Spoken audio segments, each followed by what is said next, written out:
बांग्लादेश के दारुल हुकूमत ढाका में कैपिटल ऑफ बांग्लादेश ढाका में कायम जो पाकिस्तानी हाई कमीशन है उसने बांग्लादेश की वजारत खारिजा फॉरेन मिनिस्ट्री की दरख्वास्त पर अपने फेसबुक पेज से बांग्लादेश के परचम के साथ पाकिस्तान परचम वाली तस्वीर जो है पिक्चर वो हटा दी है।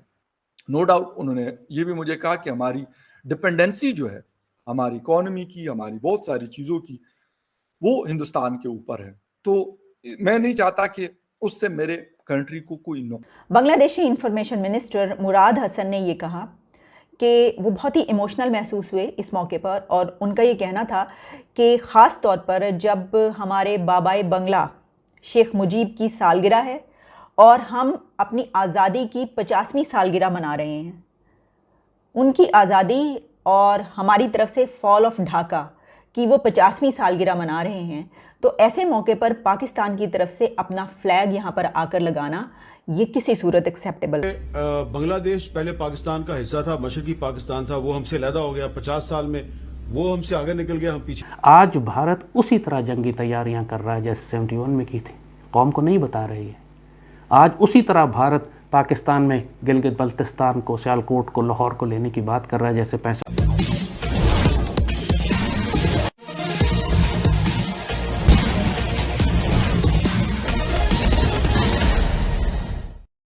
लगता है पाकिस्तान की कुंडली में अस्थायी रूप से शनि ग्रह बैठ गया है। पाकिस्तान वैसे तो अपने से सब अच्छा करने की कोशिश करता है, लेकिन हो रहा है बुरा।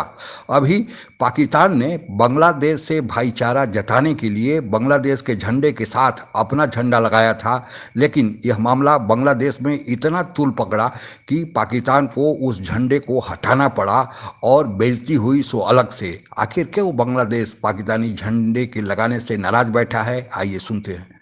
बांग्लादेश के दारुल हुकूमत ढाका में कैपिटल ऑफ बांग्लादेश ढाका में कायम जो पाकिस्तानी हाई कमीशन है उसने बांग्लादेश की वजारत खारिजा फॉरेन मिनिस्ट्री की दरख्वास्त पर अपने फेसबुक पेज से बांग्लादेश के परचम के साथ पाकिस्तान परचम वाली तस्वीर जो है पिक्चर वो हटा दी है। अच्छा, ये असल इशू हुआ क्या? बांग्लादेश और पाकिस्तान का मुश्तरका परचम जो फ्लैग है 21 जुलाई को 21 ऑफ जुलाई को फेसबुक पेज की कवर फोटो के तौर पर लगाया गया था। इसके बाद बांग्लादेश में कई तंजीमों ने इस पर रद्द अमल का इजहार किया और उन्होंने कहा कि हमें ये पसंद नहीं है। तो बांग्लादेश की जो फॉरेन मिनिस्ट्री है उन्होंने पाकिस्तानी हाई कमीशन से पिक्चर हटाने की दरख्वास्त की। बांग्लादेश के जो फॉरेन मिनिस्टर AK अब्दुल मोमिन साहब हैं, उन्होंने इतवार को ढाका में एक प्रेस कॉन्फ्रेंस में कहा कि हमें ये पसंद नहीं आया, इसलिए हमने आपसे इसे हटाने को।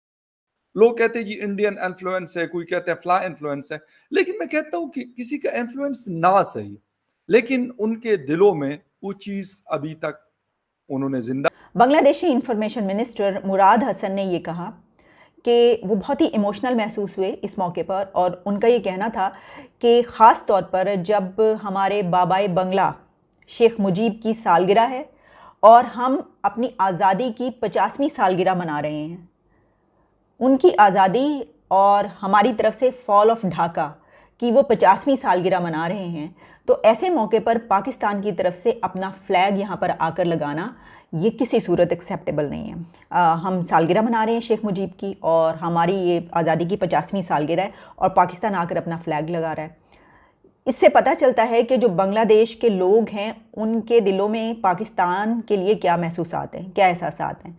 ये किसी से ढकी छुपी बात नहीं है, ये सबके सामने है। इसकी वजह ये कि ये जो कुछ हुआ, फॉल ऑफ ढाका, मशरकी पाकिस्तान का अलहदा होना, बांग्लादेश बन जाना, हमूद रहमान कमीशन रिपोर्ट आ गई, उनकी तरफ से भी कमीशन रिपोर्ट होगी, वो भी आ गई होगी, जो भी हुआ। तो इस दौरान बहुत अच्छे तरीके से हम जानते हैं कि बांग्लादेश के लोगों के दिलों में हमारे लिए क्या एहसासात हैं, और हमारे भी दिलों में। हम तो खैर पहले से ही उनको पसंद नहीं करते।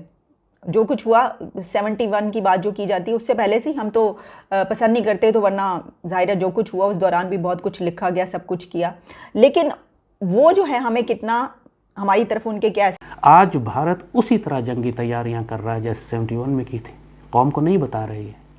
आज उसी तरह भारत पाकिस्तान में गिलगित बल्तिस्तान को, सियालकोट को, लाहौर को लेने की बात कर रहा है जैसे 65 और 71 में उसने की थी। जैसे उस पहले ढाका ले चुका था, वो सियालकोट और लाहौर लेना चाहता है। 65 में लाहौर लेने आए थे, अचानक हमला कर दिया। फिर वही बात, अचानक कैसे हमला कर दिया? तुम कहाँ सो रहे थे? इदारे कहाँ सो रहे थे? तो लोग हमसे कहते हैं कि आप रियासत पे एतबार करें, रियासत के इदारों पर एतबार करें। मैं इनको यही तारीख़ की मिसाल देता हूँ कि तुम लोग तारीख़ पढ़ते नहीं हो। कोई मुसलमान पाकिस्तानी जो 1971 का सानहा देख चुका है, वो ज़ख्म खा चुका है, वो कभी भी रिलैक्स नहीं हो सकता, कभी भी आंख बंद करके रियासत के इदारों पे।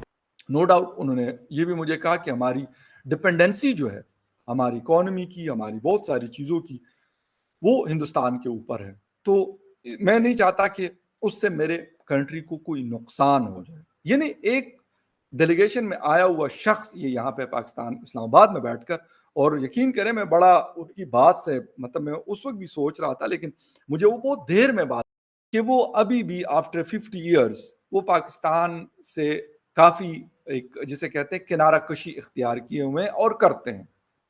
लोग कहते हैं जी इंडियन इन्फ्लुएंस है, कोई कहते हैं फ्ला इन्फ्लुएंस है, लेकिन मैं कहता हूं कि किसी का इन्फ्लुएंस ना सही, लेकिन उनके दिलों में वो चीज़ अभी तक उन्होंने जिंदा रखी है या वो रखने की कोशिश करते हैं। आई डोंट नो दैट, ये उनका अपना एक पर्सनल मैटर है, वो रखें या ना रखें, लेकिन अभी तक उनके यहाँ ये मौजूद। लेकिन इसकी सबसे बड़ी वजह आप बहुत अच्छे तरीके से जानते हैं कि पाकिस्तान और बांग्लादेश के बीच जो इमोशंस हैं वो हमेशा से ऐसे हैं और आगे भी नज़र ऐसे ही आता है कि ऐसे ही रहेंगे। और इस बिना पर जैसे उन्होंने कहा कि शेख मुजीब की सालगिरह, बांग्लादेश की 50वीं आज़ादी की जो है वो सालगिरह, हमारा फॉल ऑफ ढाका, तो इस बिना पर अगर पाकिस्तानी परचम वहाँ पर जाकर लगाएंगे तो जाहिर है कि उनके एहसासात ये होंगे। एक तो ये मामला है, और दूसरा एक और मामला, वो भी कुछ इतनी अच्छी खबर नहीं है, वो ये है कि अमेरिका ने पाकिस्तान का नाम एक मरतबा फिर ऐसे कंट्रीज़ की लिस्ट में शामिल कर लिया है जिसमें ऐसे तमाम कंट्रीज़ जहाँ पर रिलीजियस फ्रीडम नहीं है। यानी पाकिस्तान में बसने वाले जो लोग हैं और ऐसे लोग जिनका ताल्लुक किसी और अकीदे से है, यानी जो मुसलमान नहीं हैं, माइनॉरिटीज़ हैं, उनको अपने रिचुअल्स में या ये कि उनको इजहार आज़ादी, उनको freedom of expression, freedom of speech, इसके अलावा बहुत सारी ऐसी मुश्किलात का सामना करना पड़ता है कि जो नहीं। पिछले 20 साल से दुश्मन मज़ीद मुक्ति बाहिनियाँ बनाकर, चाहे उनका नाम DTP हो या BLA हो या MQM हो, बनाकर पूरे पाकिस्तान में 1 लाख पाकिस्तानी शहीद करवा चुका है। और अब 16 दिसंबर को तो हमारे APS का वाक़या भी हुआ था, ये भी तो भारत ने करवाया था। सिर्फ फॉल ऑफ ढाका नहीं, एक और मज़ीद ताज़ा ज़ख्म हमें जो लगा, हमारे बच्चे ज़िबा किए इन्होंने। और पाकिस्तानी रियासत भारत से इंतकाम लेने की बात ही नहीं करती। पाकिस्तानी रियासत ये बात ही नहीं करती कि हम 71 को भूले नहीं हैं, एक एक शिकस्त, एक एक तकलीफ़, एक एक ज़ख्म का हिसाब लिया जाएगा।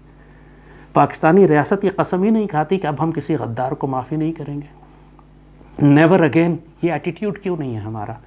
क्यों हम एग्रेसिव होके, प्रोएक्टिव होके दुश्मन पर आगे बढ़कर हमले नहीं करते? उसको अंदर से क्यों नहीं तबाह करते, जिस तरह वो हमारे साथ करता है? जब वो मुक्ति बानी बना सकता है तो हम उसके अंदर मुक्ति बानियाँ क्यों नहीं बनाते?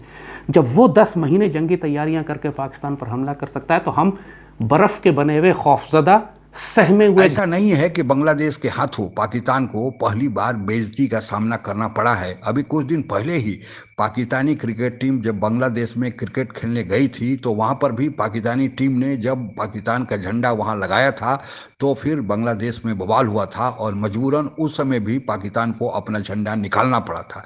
दरअसल जो बांग्लादेश के लोग हैं वह 1971 के जख्म को नहीं भूल पाए हैं जो पाकिस्तान के सेना ने वहां के निर्दोष लोगों को दिया था। आप लोगों को पता ही होगा कि 1971 के पहले जो आज का पाकिस्तान है उसे वेस्ट पाकिस्तान और जो बांग्लादेश है उसे ईस्ट पाकिस्तान कहा जाता था और दोनों एक ही देश के हिस्सा थे। लेकिन जब 1973 में चुनाव हुआ और उस चुनाव के बाद जो ईस्ट पाकिस्तान के नेता शेख मुजीबुर रहमान विजयी हुए और उनको ही पूरे पाकिस्तान यानी ईस्ट और वेस्ट दोनों भाग का प्रधानमंत्री बनाया जाना था। लेकिन वेस्ट पाकिस्तान जो आज का पाकिस्तान है इसके उस समय नेता जुल्फिकार अली भुट्टो थे।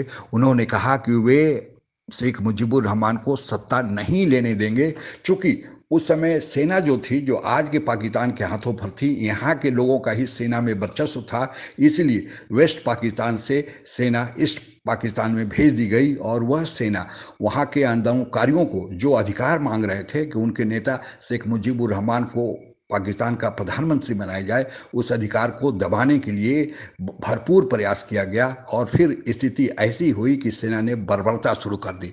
तब बांग्लादेश से भागकर जो उस समय का ईस्ट पाकिस्तान था, भारत में रिफ्यूजी आने लगे। उस समय भारत के तत्कालीन प्रधानमंत्री स्वर्गीय इंदिरा गांधी थी। उन्होंने पूरी दुनिया से यह गुहार लगाया कि पाकिस्तानी सेना जो वेस्ट पाकिस्तान की सेना है, ईस्ट पाकिस्तान में जाकर वहाँ के निर्दोष बंगालियों पर दमन कर रही है, उसे रोका जाए। हालांकि दोनों तरफ मुसलमान थे, लेकिन उस तरफ के मुसलमान यानी इस तरफ पाकिस्तान के मुसलमान को, जो वेस्ट पाकिस्तान के मुसलमान थे, वे दूसरे दर्जे के नागरिक मानते थे। किसी दुनिया के देश ने भारत की आवाज़ नहीं सुनी, तब भारत को मजबूरन वहाँ पर हस्तक्षेप करना पड़ा और जो शांति वाहिनी ईस्ट पाकिस्तान के लोगों ने बनाया था, उस शांति वाहिनी को भारतीय सेना ने हथियार दिया, मदद किया, ट्रेनिंग दिया और वही शांति वाहिनी भारतीय सेना के साथ मिलकर पाकिस्तान के सेना के साथ लड़ी और पाकिस्तानी सेना इतनी डरपोक साबित हुई कि 96,000 पाकिस्तानी सेना ईस्ट पाकिस्तान में जनरल नियाजी के नेतृत्व में, जो आज के भूतपूर्व प्रधानमंत्री पाकिस्तान के हैं इमरान खान, उनके चाचा थे, उनके नेतृत्व में 96,000 पाकिस्तानी फौजी सरेंडर किए, जो विश्व इतिहास की एक अपने आप में घटना है। और उस जख्म को, जो अत्याचार पाकिस्तानी सेना इस द्वारा किया गया था, उसको अभी भी बांग्लादेशी नहीं भूल पाए हैं। हालांकि पाकिस्तान कहता है कि यह सब जो बांग्लादेश का विरोध है या बांग्लादेश के लोग जो पाकिस्तान से नफरत करते हैं, उसके पीछे भारत का हाथ है। भारत का हाथ हो या न हो, भारत को तो पाकिस्तान दुश्मन नंबर 1 मानता है, तो भारत का हाथ होना और न होना कोई मायने नहीं रखता। लेकिन पाकिस्तान अभी तक उस 71 के अत्याचार के लेकर अभी तक माफ़ी नहीं मांगा है, और माफ़ी नहीं मांगा है तो बांग्लादेश से क्षमा की आशा नहीं कर सकते और बार बार बांग्लादेश के हाथों पाकिस्तान को बेइज्जती का सामना करना पड़ेगा। आज के लिए बस इतना ही। जय हिंद। आप अगर हमसे जुड़ा रहना चाहते हैं तो कृपया मेरे चैनल को सब्सक्राइब करें तथा बेल आइकन भी दबा दें, ताकि नई वीडियो की जानकारी तुरंत आप तक पहुंच जाए। धन्यवाद। जय हिंद।